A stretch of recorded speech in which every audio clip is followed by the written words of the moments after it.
I don't know. Sweden for me are strange because they feel like a team that are ready to move on from the shadow of their talisman, and they unnecessarily sort of brought back that dependence. When he came out of retirement, I can understand that he was hitting form at the time that decided to knock on that door and listen to what Zlatan had to say with regards to a potential return to the international stage.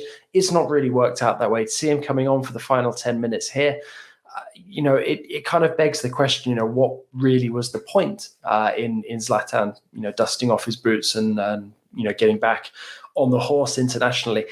Because I don't see where they go with him in the next 2 years. I think, to be honest, he's going to be struggling to nail down a AC Milan, for the coming season, given the struggles that he's had. And, it kind of feels like it's the right time, both for club and country to move on from Zlatan. I'm not saying that necessarily has to force Zlatan into retirement, but, I think his time internationally is done, and this result should underline that as well. It's time to embrace this younger generation, these exciting guys like, Isak, and try to get a bit more consistency out of guys like Forsberg as well, because there is, like with Portugal, there is a talented layer of younger talent coming through, behind some of these veteran presences. And I think it's the time to embrace that. And, Sweden shouldn't be afraid of it, and neither should Portugal as well, because I think both teams ultimately sort of, perhaps 4 years down the line in two international tournaments time, we'll be reaping the benefits. Yeah. So you didn't see an issue then with him coming late, and should have come earlier, or maybe he shouldn't have even been there in the first place and give it to somebody else?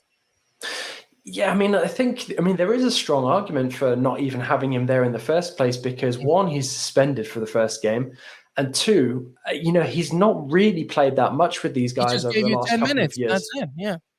Yeah. So it's a question of chemistry. So I think, if you're picking your squad of players for this game, sure, Zlatan is a great presence to have in terms of his experience, but is Zlatan willing to just be there sort of as that experienced head, and not playing some role?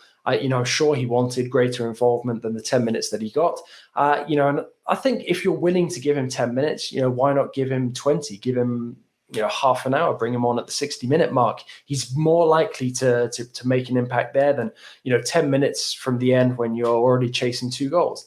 It's, for me, I found that deployment of him a bit bizarre. Personally, if it was me and I knew he was going to be suspended for potentially the only game if Sweden didn't get through to the final, I think that picking Zlatan, was one just almost like going a man short, really, to this qualification path. So for me, as much as I love Zlatan and respect everything he's achieved over the years, I think this should really firmly close the book on his international career now.